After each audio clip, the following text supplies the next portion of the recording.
El ser humano tiene la necesidad constante de clasificarlo todo. Clasificamos objetos, especies, acontecimientos. Digamos que es una forma inteligente de sobrevivir. Si fuéramos, por ejemplo, a una biblioteca y los libros no estuvieran clasificados, sería imposible encontrar el ejemplar que queremos. Sin duda, una de las cosas más interesantes que ha clasificado el hombre ha sido su historia. Todos hemos estudiado los distintos periodos de la historia de la humanidad, desde la prehistoria hasta nuestros días. Incluso parece que ya nuestro siglo XXI ha sido clasificado como era digital o era de la información. Pues en música no iba a ser distinto. Hemos clasificado géneros, como música clásica, rock, country, formas, como la forma sonata, la canción o las variaciones, sistemas, como el sistema tonal o el serial, o por supuesto, épocas. ¿Quieres saber cuál es la composición musical más antigua? Déjame que te cuente una historia.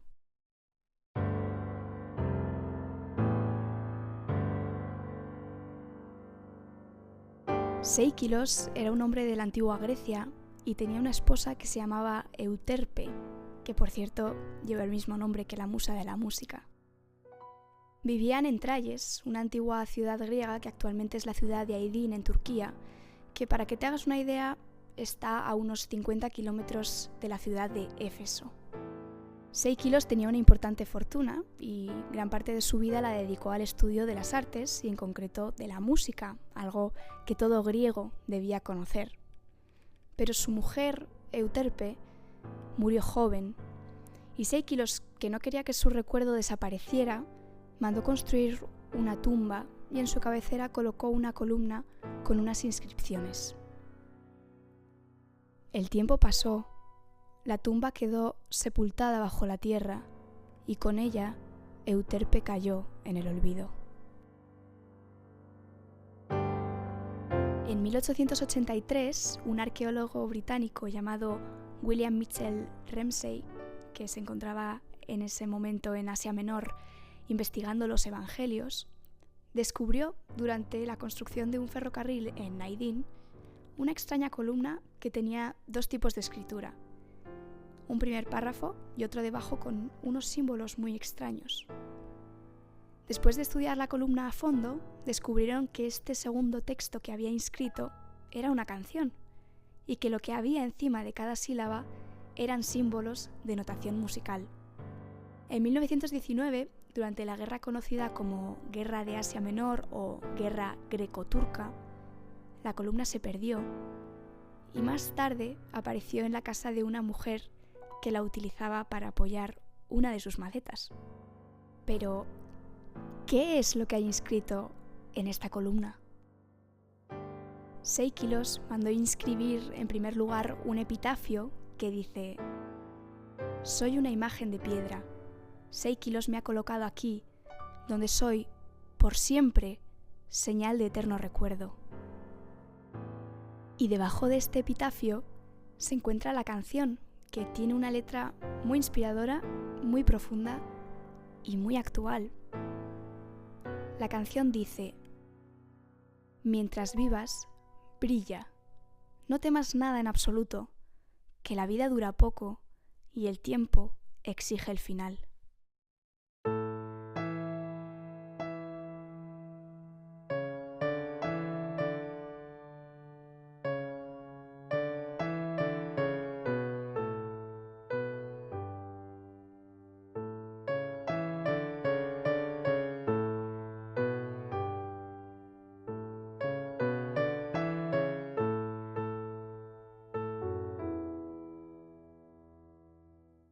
Esta melodía tan bonita que acabas de escuchar es la composición que Seikilos dedicó a su mujer hace ya más de 2000 años. Gracias a ella, el recuerdo de Euterpe vive para siempre y es la obra musical, completa y escrita, más antigua de la historia. Y ahora podríamos preguntarnos, ¿y cómo hemos pasado de eso a esto?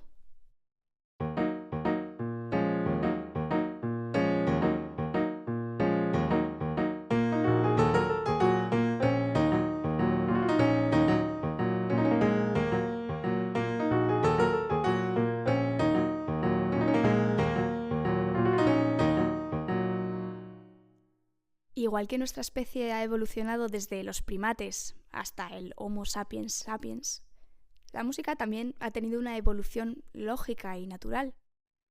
Para poder mostrarte esta evolución, necesito que te abroches el cinturón y abras bien los oídos para entender un fenómeno físico que se conoce como serie armónica.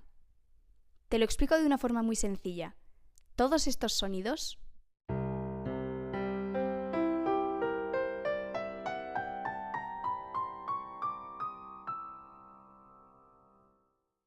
se encuentran dentro de cada nota. Es decir, cada una de las notas es el conjunto de muchísimos sonidos que vibran al mismo tiempo. Esta serie está formada por una nota base que se llama fundamental y muchos intervalos. Y ahora igual te estás preguntando, ¿y qué es un intervalo?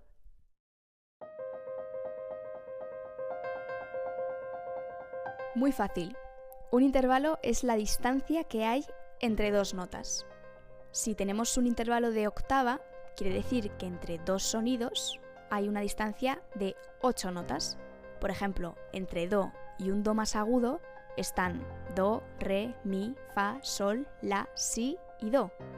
8 notas. El intervalo de quinta quiere decir que hay una distancia de 5 notas. Por ejemplo, de do a sol.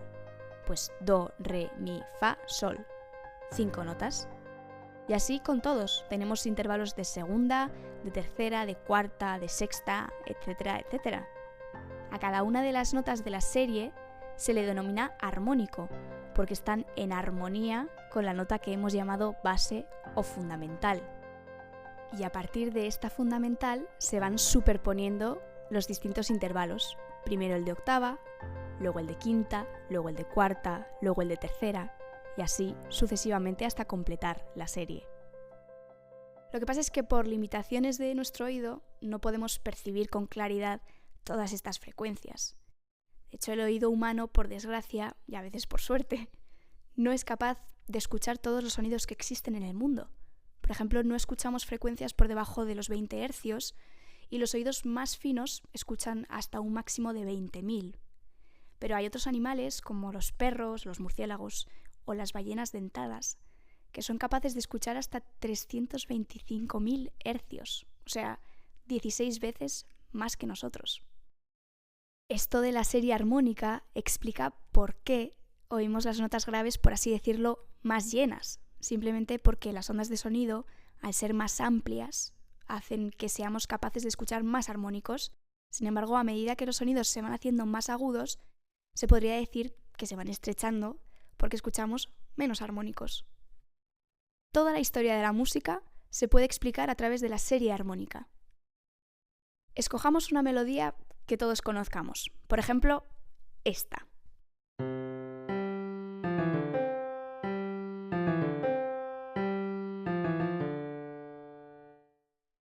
Y ahora imaginemos que somos un Australopithecus que canta esta melodía. Las mujeres y los niños, por cuestión de tesitura, inconscientemente vamos a cantar esta melodía una octava por encima. Y aquí lo tenemos, el primer armónico de la serie.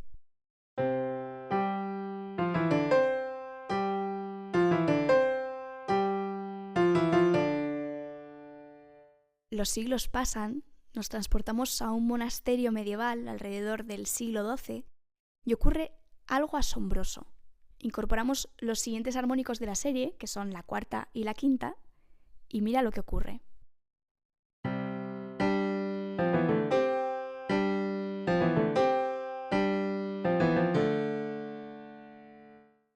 Esto a nosotros nos suena como muy arcaico, pero fue un gran paso en la historia de la música porque supuso el nacimiento de la polifonía, que por cierto los primeros en utilizarla fueron Leonard y Perotin, dos monjes de la Escuela de Notre Dame de París. Es muy interesante porque la palabra polifonía viene del griego polis, muchos, y fonos, voces o sonidos, o sea, varias voces sonando al mismo tiempo. Digamos que la polifonía dio profundidad a la música, igual que la perspectiva dio dimensión a la pintura. Generalmente cuando hablamos de polifonía nos referimos a un estilo muy concreto de la música vocal que alcanzó como su momento culminante en el siglo XVI. Pero esto también es polifonía.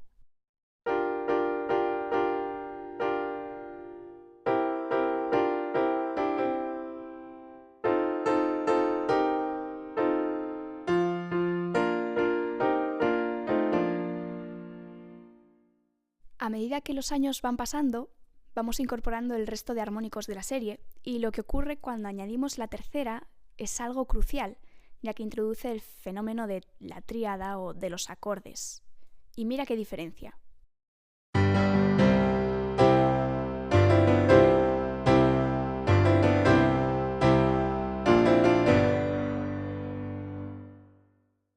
Ahora tenemos una música nueva, más rica, llena de color.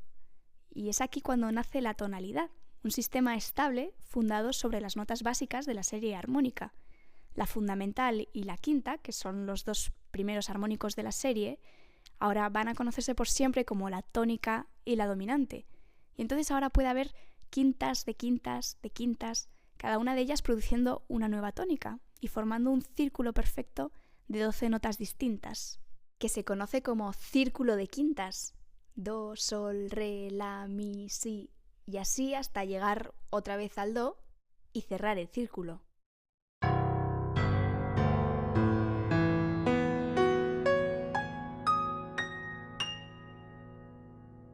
Si ordenamos estas 12 notas en semitonos, nos dan una escala cromática.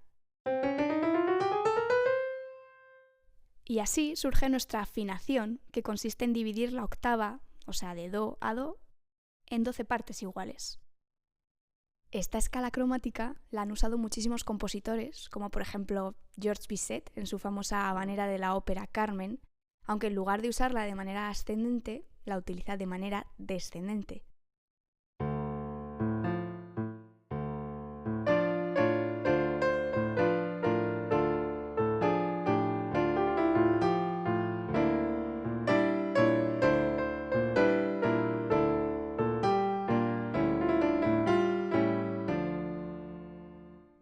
Este sistema tonal que establece una relación y una jerarquía entre los acordes ha permitido a los compositores viajar de una tonalidad a otra, como por ejemplo de do mayor a la mayor.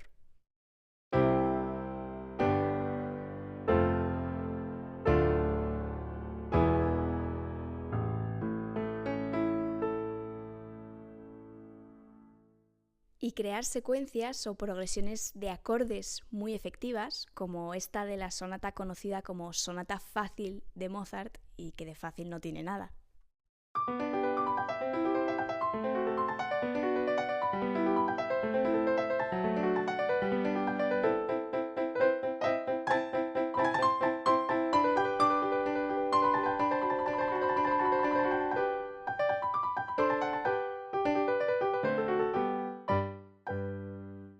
Sin duda, una de mis secuencias favoritas es la que escribió el compositor romántico Robert Schumann en su gran obra Kreisleriana.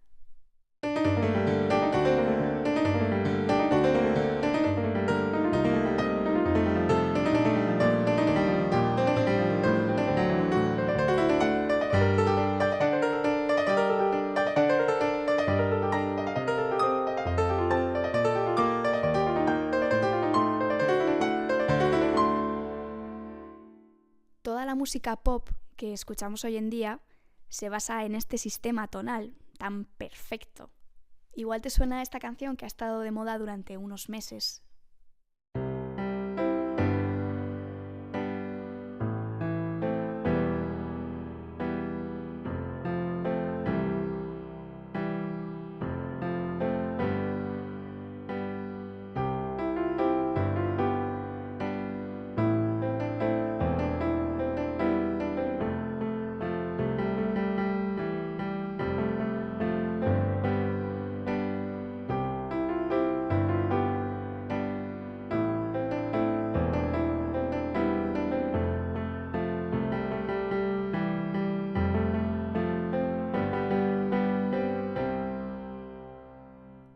Pero es que ya en el barroco hubo un compositor llamado Johann Pachelbel que compuso esto.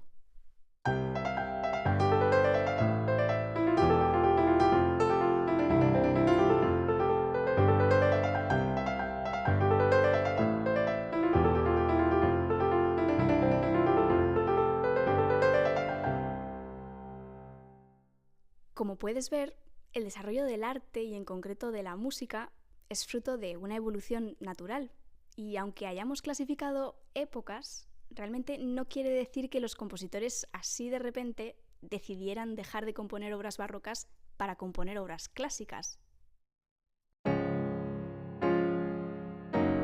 El artista no es un ser aislado que depende únicamente de sí mismo, sino que se ve influido por otros artistas y toda obra creada lleva consigo la huella de lo que otros han creado antes.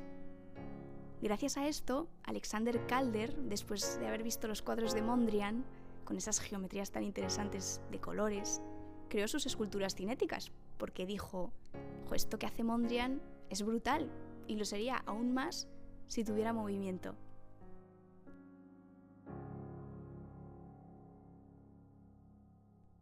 Del mismo modo, la música pop bebe de toda la tradición clásica y funciona gracias al sistema tonal que se estableció hace más de 300 años en el barroco.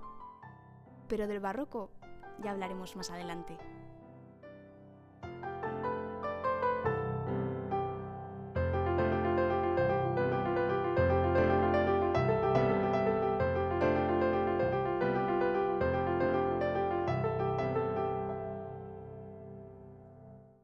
Soy Mar Canolaso, pianista. Gracias por escuchar La Ventana Oval.